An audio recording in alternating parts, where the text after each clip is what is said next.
So today, as well as Monday, are going to be a little bit different. Some of what we're doing is obviously going to be similar. We're still going to be taking lots of derivatives of things, but we're not learning new tricks or new skills or that kind of thing. We're learning a couple of different kinds of questions, and they're very different from each other as well. Like Monday is different from what we're doing today. And some of it's going to seem kind of like familiar, like especially what we're going to talk about first. We're going to do a lot of riffing, kind of just like exploring and thinking. Hopefully you're ready to think a little bit today. And looking at some different kinds of questions that we can see with that involve derivatives and that kind of thing, and some different applications of the stuff that we've already learned. Okay. One of the hard parts, ultimately, from today, there's two kinds of questions that you need to learn how to do. Okay, so that's what you need to get out of today. They're very different questions, but to the untrained eye, they will look very similar. So this is not something that you can just not be here for, or not practice, or not go over. You trust me, you would get to the test and you'd be like, I don't even know how to do the first step of this question. I don't even know what it's talking about. I don't know what it's telling me. I don't get this. Okay, that's what would happen. So listen to me when I say you got to go over this. And I said this yesterday. I think I'll say it again today. We did 2 days of Simplified Fully. If you're still behind on both those days, that's going to be a bit of a problem, because today is something you have to spend some time practicing. Monday is something you have to spend time practicing. You cannot wait till Monday evening or Tuesday morning to start prepping for the test on Wednesday. You've got to get a lot of this stuff out of the way and done now, and not just try to learn it all when the review comes. Okay, that's my strong recommendation. Make sure that you're spending some time over this weekend getting caught up if you haven't been already, because they're different and they each require their own individual real learning and understanding. Okay, so like I said, this first little bit that we're doing right here is going to look like a bit of a repetition of what we've already done. It kind of is, but I'm going to talk about why we're doing it. And after we do the first example, which is on the next page, you can come back and maybe look at this and realize a bit more why we explored it, why we talked about it. So I'm going to, in different parts of the page here, I'm going to do some different things. First of all, I'm going to notice that if h at x is equal to f at g at x, and g at x is 4x squared minus 5x, I can also rewrite h at x as f at 4x squared minus 5x, right? All I did was sub, it's frozen, thanks. All I did was sub g at x in for g at x in this line.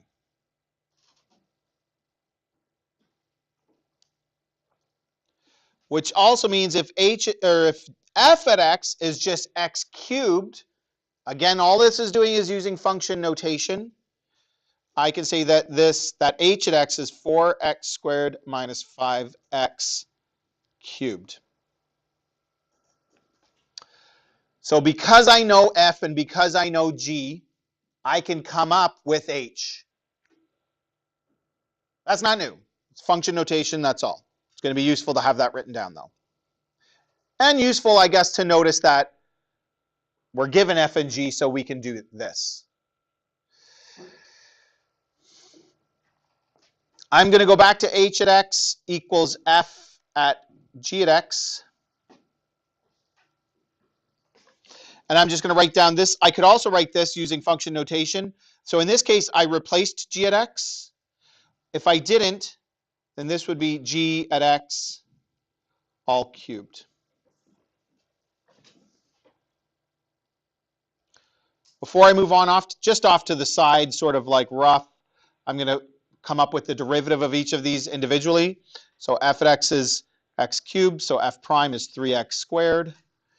And g prime, it looks funky because it's in brackets. I don't know why it's in brackets, but it's just a polynomial. So it's 8. That's enough to confuse some of us. So 8x minus 5.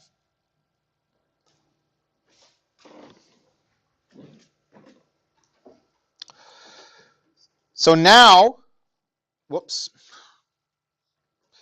I can take the derivative of this.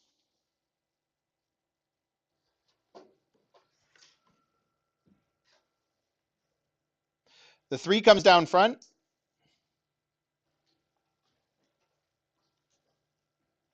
Subtract it by 1, and multiply by the derivative.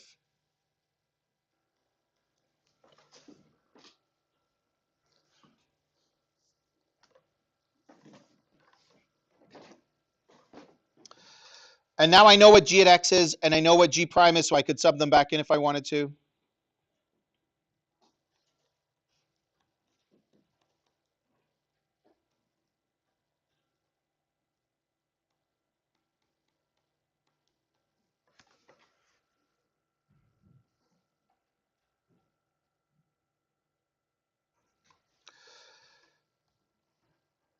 And so this is f prime at g at x,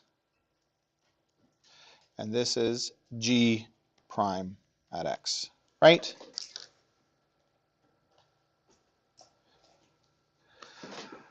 And now you're all like, yep, sir, we know that. We could have done that from the beginning because of the chain rule, or sorry, because of this is power of a function rule.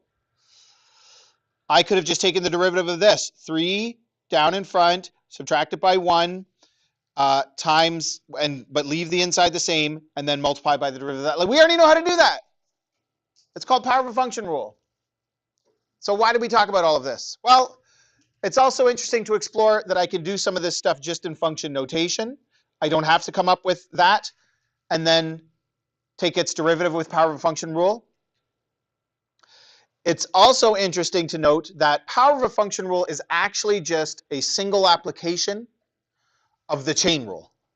The chain rule is a broader rule that covers all kinds of functions. Trigonometric functions, logarithmic functions, exponential functions. I could use the chain rule for those, whereas power of a function wouldn't work because that's only for things that are in this form. H over here on the side. Okay, so chain rule is actually a broader rule. Power of a function is just the application of chain rule to polynomial kinds of functions. Does that make sense? But like I said, it's also interesting that I know the function notation, and that's going to be one of the themes of today is lots of function notation. Subbing strange things in for other strange things. But like I can do this with just a g at x in there. And if I happen to know g at x, I can sub it back in. If I don't, I would have to leave it like that. Like there's other elements to what we've done here than just, great, you got us, you took 10 steps to get us somewhere that I could have done in 1 step. There you go, Mr. Miller, right? So there is a bit more to this in general. One of the things, chain rule. We're going to look at 2 applications of the chain rule, 2 very different applications of the chain rule. I talked about this before, how 2 people invented calculus. One of them was Newton. We don't use Newton's notation. His notation apparently was not pleasant to work with. So the 2 notations we actually use are from Leibniz, as I said before, and the other one is from Lagrange. It looks like Lagrange, but I think he was French, so it would be Lagrange. So those are the 2 notations that we actually use. And we don't mix them either, by the way. I'll talk about that a bit more later. Okay. But anyway, so we're going to look at 2 different applications of the chain rule. We're going to do one example right now of one of them, and then 2 examples of the other. And they're very different, as I said, but they can look similar. So a big part of what you are coming to terms with is like, how do I tell which type of question this is? Okay, that's one of the things that you need to be able to figure out. And I'll try to help. I don't know that there's a clear indication. There kind of is, but a lot of it comes with experience.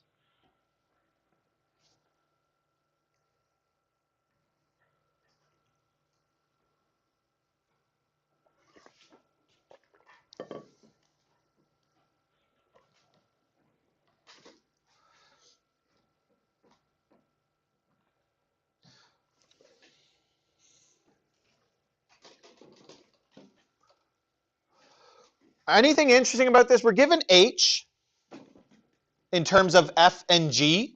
And by the way, we call that a composite function from MHF. H is F circle G of X. It's another way of writing the same thing.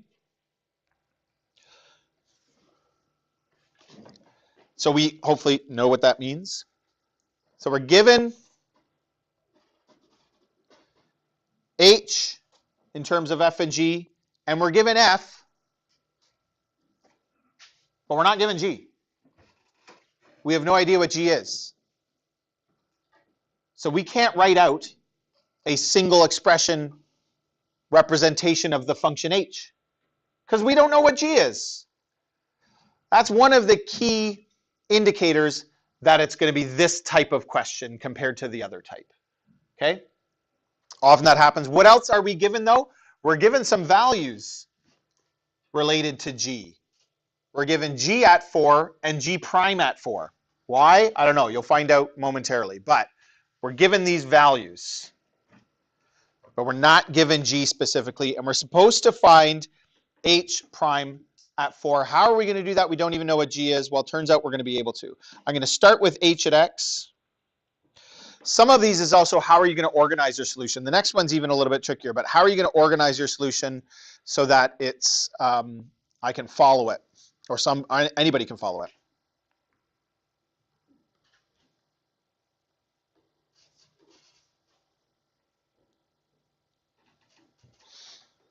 So if H is F at G at X, then H prime, using the chain rule, is F prime at G at X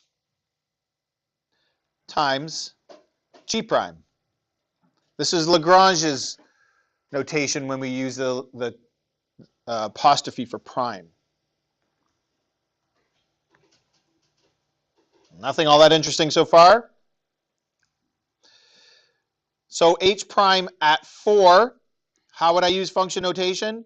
Wherever I see an X, I put in 4.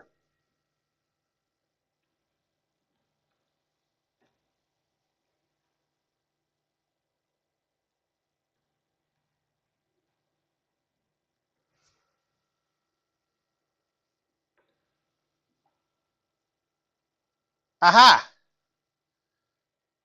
I don't know anything about G, but I know G at 4. And I know G prime at 4. Conveniently, I was given those values. Right? That's not a fluke. So this is F prime and G at 4, as you can see back up here, is -2. And G prime at 4 is 1.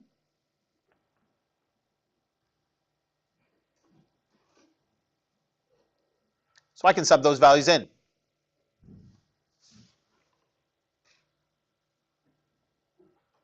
Now, how do we proceed?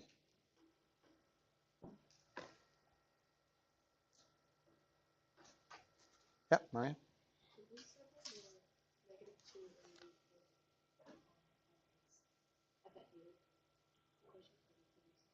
Close.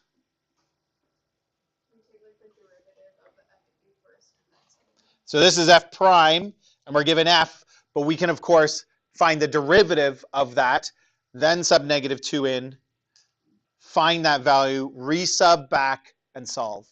No two of these questions are quite alike. They have a similar flow to them in that you're kind of doing these different parts, but there is some problem solving and real thinking that you have to do for these kinds of questions, so they can be challenging. So I'm going to do it like this. I'm going to come over here to do this part. Fu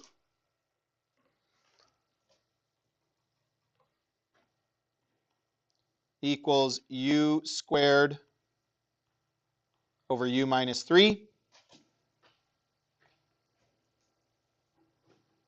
So we're going to start with Fu.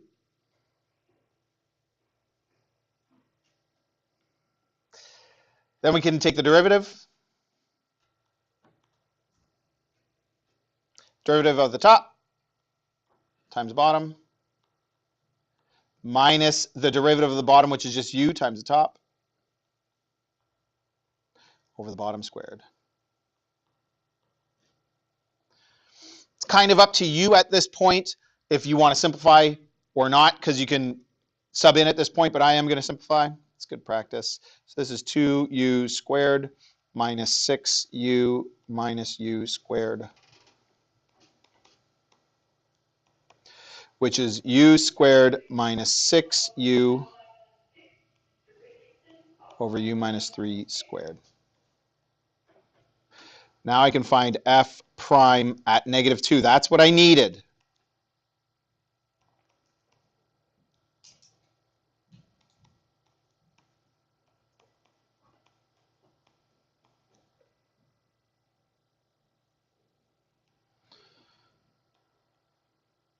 So that's 4 plus 12 over 25, which is 16 over 25.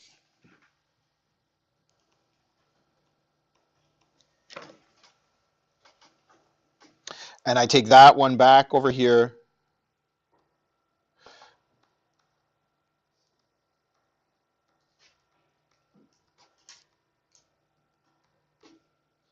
And in this case, we're basically done.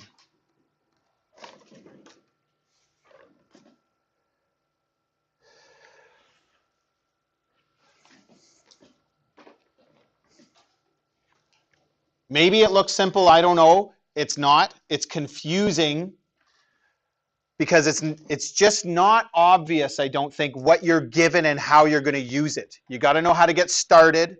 And at some point you might be like, oh, I don't have that value. But you will have been given what's required to go get it. You know what I mean? You'll be given all the information you need. We'll never give you a question that's not solvable. I said to the Block A class, it would be really nasty if we gave you one of these and gave you extra information and you solved it. You're like, wait a minute, I didn't use that. You would totally second your guess yourself. And yeah, that would be nasty. Anyway. Any questions about this one? That's type 1 that we're looking at today. Again, we were not given the function g, but we were given some values related to g that it turns out we needed and that were useful. We had to go find other values, that kind of thing. The questions are similar. Like if you've done a few of them, you'll be like, okay, I've got the flow of this kind. They're similar, but they are like thinking questions. You really do have to be confident in how you're getting started and be able to use some of that function notation. All right, we're going to do some more thinking.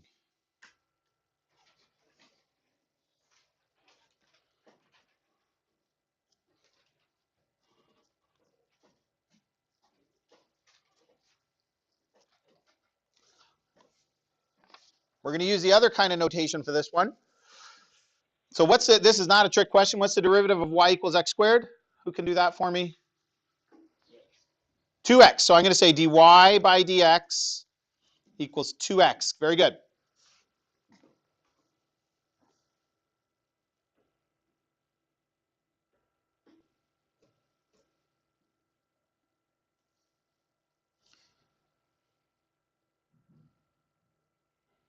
Now this next part is not about being right or wrong because we're exploring something that you've never seen before. There's no reason why you would get it correct. In fact, I imagine there'll be 4 or 5 answers before we get to the correct one, if we get to the correct ones. Don't worry about that, okay? Brainstorming, throw your ideas out there. I'll shoot down all the wrong ones. So what is the derivative of a equals x squared?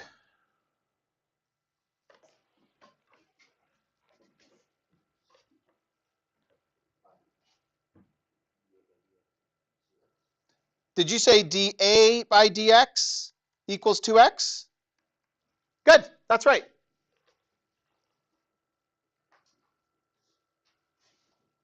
It's not much of a stretch.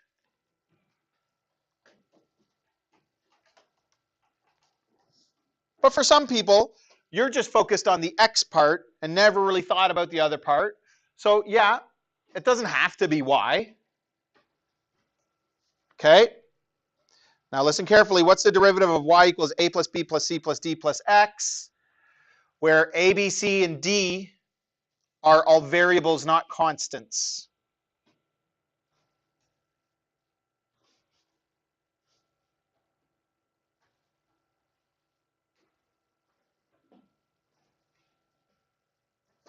do you think? dy by dx is 5. Is 5. That's a good answer. I was expecting that one. It's not right. You were thinking that because when I take the derivative of this, I get 1, and this I get 1, and this I get 1, and this I get 1, and this I get 1, and I add them up and I get 5. Good thought, but nope.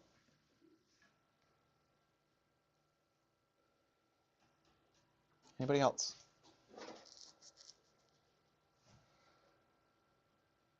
Come on, put yourself out there. 2x times 5?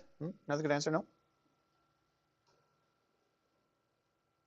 Dana, did you have an idea? No?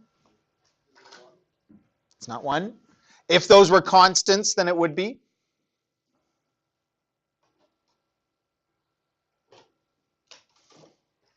Is it 10x? No.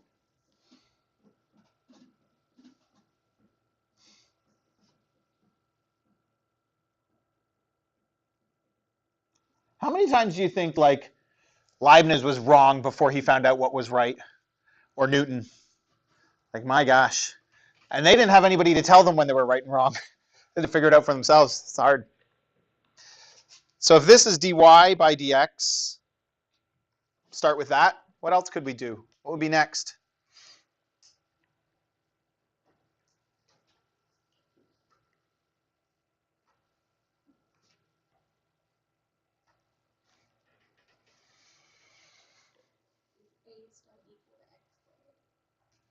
No.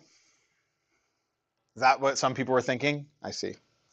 What if I took this, just trying to help here, and I rearranged it?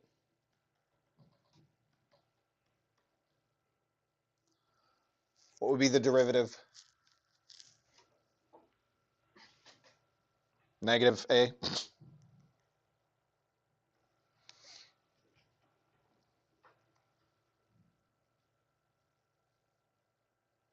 We got the derivative right there. X squared minus 1. Not 1, though. Why would it be 1 here, but it's dA by dx there?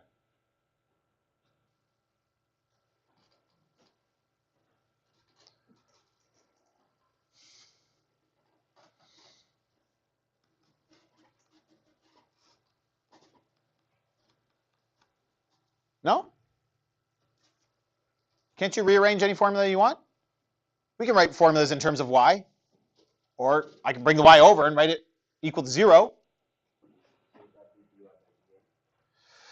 Close. Very close. Want to try again? What was the derivative of it over here?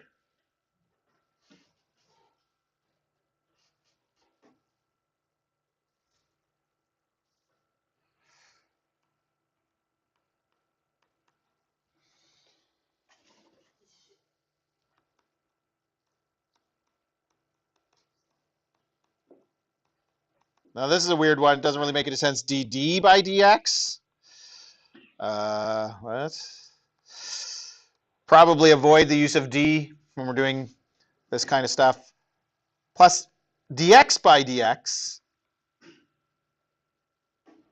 Huh? Oh, that's 1. You're right. It is. Is that a fluke? No, that's actually how you can think about all of this. This is not something we've talked about. It is something we're going to talk about in the next question and on Monday. Turns out, when you take the derivative of something, you take it with respect to a specific variable. So we've only ever been working with x. So we took it for granted that it was always just dy by dx. We never saw it with other variables. So it's no wonder that it's hard to come up with. But turns out the dx on the bottom means x is the variable that we are taking the derivative with respect to. Take the derivative with respect to x. But you could do it for any variable. You could do it for multiple variables. We won't really, but you could. And we thought dy by dx was just notation. It's actually not. It's the derivative of y with respect to x. We'll talk more about that on Monday. It's actually the derivative of y with respect to x. Okay? It's not just notation. Sometimes it's fine to think of it as notation, but it turns out it's a bit more complex than that. Okay, so don't worry too much about that if you don't fully understand. We're gonna chat a little bit more, and then we'll do an example, and the example is what you need to make sure you can do. Now I am going to match some notations here, which I told you can't do, but we're going to do it just to learn and think. But generally speaking, we don't do this. So if y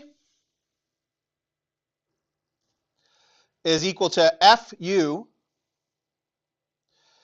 then dy by du, the derivative of y with respect to u, would be f prime at u.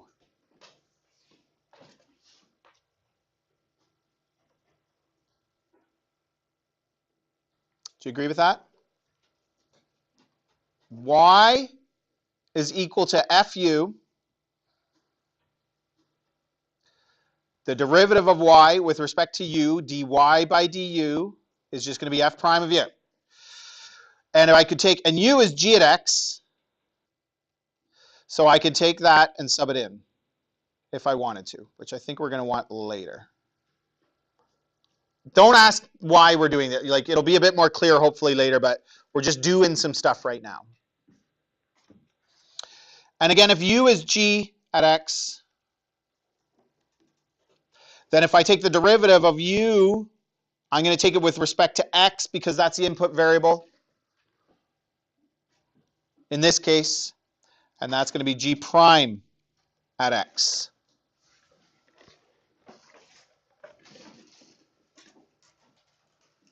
Yeah. Yeah, you could. Like, it depends on the kind of question that you're doing. And like I said, we don't usually mix and match notations this way. Like, we don't usually use primes and the Leibniz's notation at the same time. Okay. And so then if I go back again, and if I say that y is fu, then y is also f at g at x.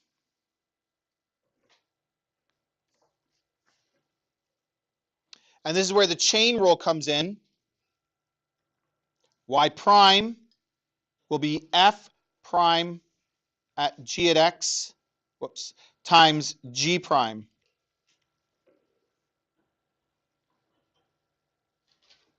So that's using Lagrange's notation. And if I flip this over, then dy by dx. So just take a look. I rewrote y in terms of x as a composite function. Now I've got this times this, and I've got examples of both of those. F prime at g is here. That's dy by du. And g prime is here. That's du by dx.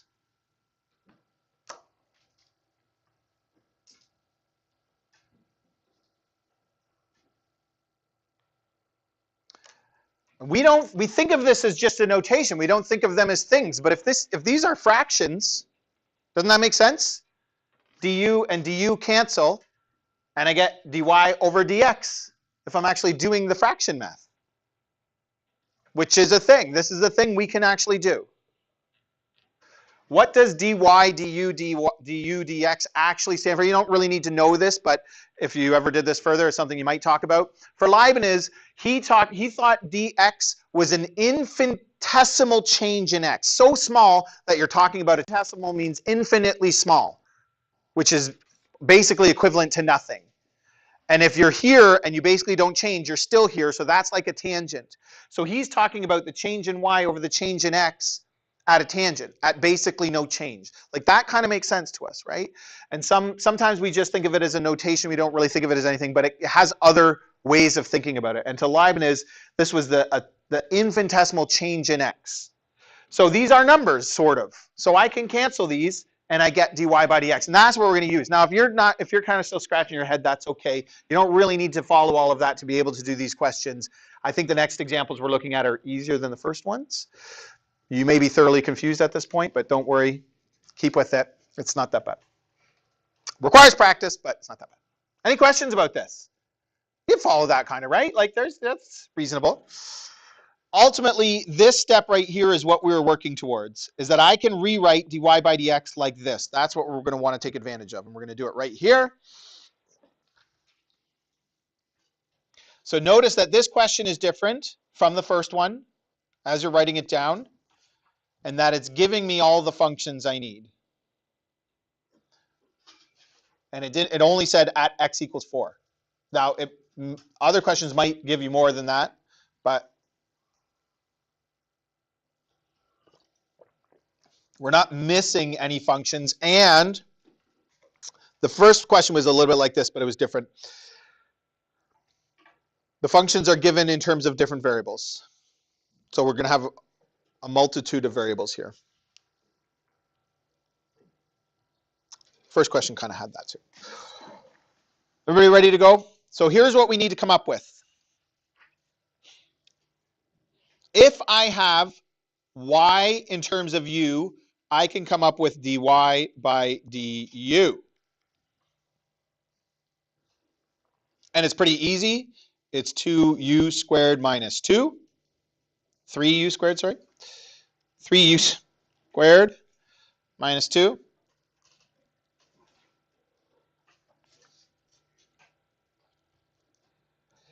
And if I know u, I can come up, and it's in terms of x, right? It's a function in terms of x. So I can come up with du by dx. And this is 2x to the 1/2. So when I bring the 1/2 down and multiply by 2, they cancel. And I get x to the negative 1/2, which is 1 over root x. Okay.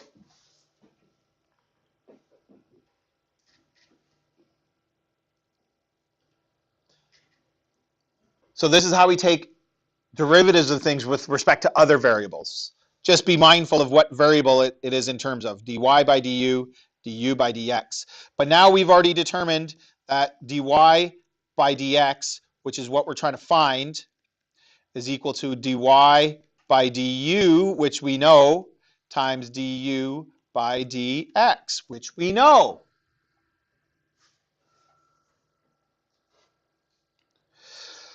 This particular example could be solved using the chain rule in the old-fashioned way, I think.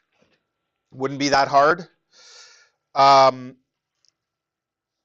there are some questions that this notation is way better for. Like it would be complicated beyond all complication trying to do it the other way. And doing it with this notation is just easier. This is one of the reasons why we're exploring this. Okay, so I know dy by du. It's 3u squared minus 2. And I know du by dx, it's 1 over root x. So now I've got an expression for dy by dx. Problem is my expression is in terms of both u and x, and I only know x. So what do I do?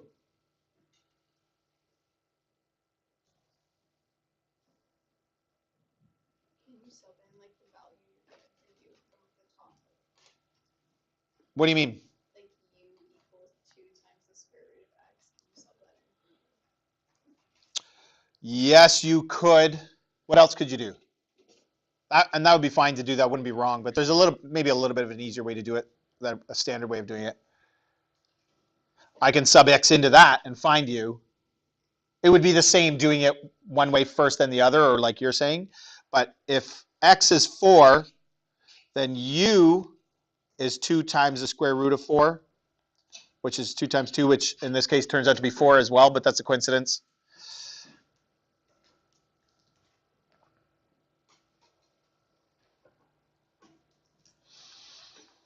So I've got x is 4, so I'm going to find dy by dx at u equals 4 and x equals 4.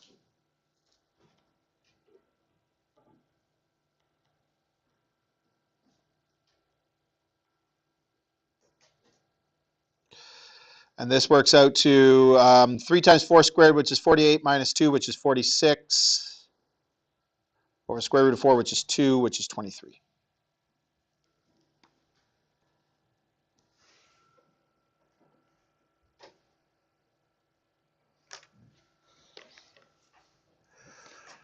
So in other words, the derivative of y, the value of the derivative of y when x equals 4, even though y is written in terms of u, the value of y, the derivative of y when x equals 4 is 23.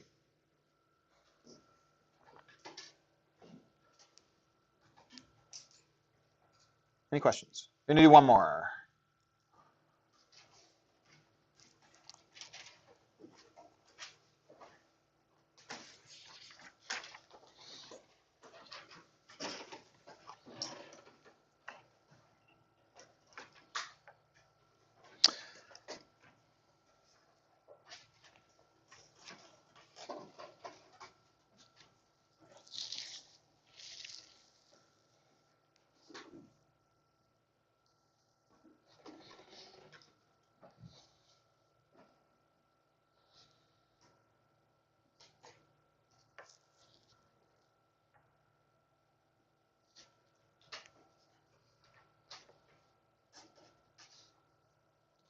So what are we given here? We're given 3 functions. Oh, by the way, this is a comma. Somebody pointed out last class. It looks like v prime. So I'm going to fix that, but it's a comma.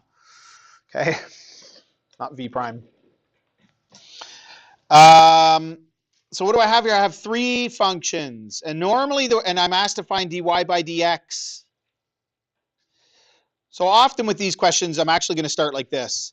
dy by dx equals, so y is in terms of u, so I have to do dy by du. And then u is in terms of v, so that's dy dv. Then v is in terms of x, so this is dv by dx.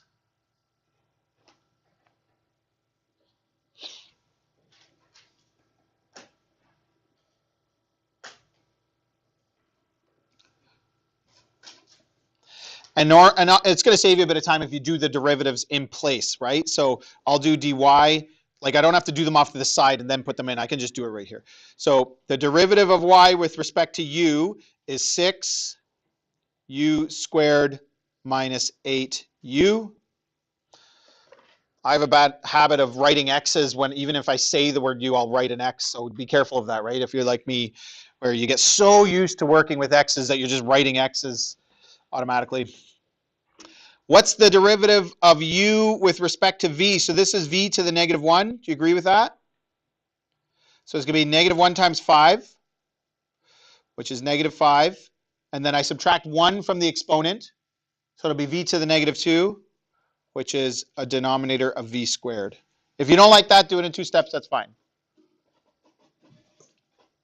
We do the derivative of 1 over x to the 1 over x enough that it's useful to be able to do that in 1 step, not rewrite it as x to the negative 1, then take the derivative, then rewrite it back. This would just, the derivative of it would be negative 1 over x squared, right? So you can think about that anyway. And then the next one, dv, the derivative of v with respect to x is just going to be 2x. But we don't have, so now I've got this expression for dy by dx, which is what I want to be searching for or looking at. But it's got a u and a v in here. And so this is where it might be like, if I subbed, so Isabel, this is what you were saying. You could take v and sub in x for v, right? Here. And then I guess I would take v, which would be negative 5 over x squared plus 1 all squared, and sub that in for u here. That would be a little bit complex. So it's easier to just go ahead and solve for those values first. If you're not following that, don't worry. It's easier to find the values. So I know x is 2. If x is 2, what's v? 5. And then I can find u, because if v is 5 and u is 5 over v, it's 5 over 5, which is just 1.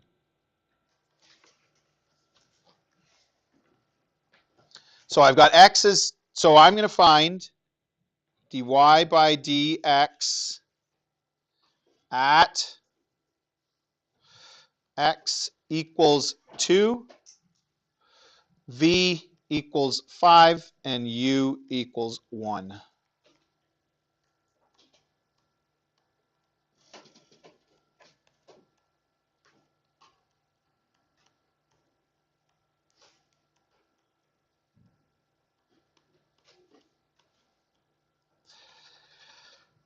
Six minus 8 is 2. This is negative 1/5, and this is 4. So it looks like negative 8 over, no, positive 8 over 5.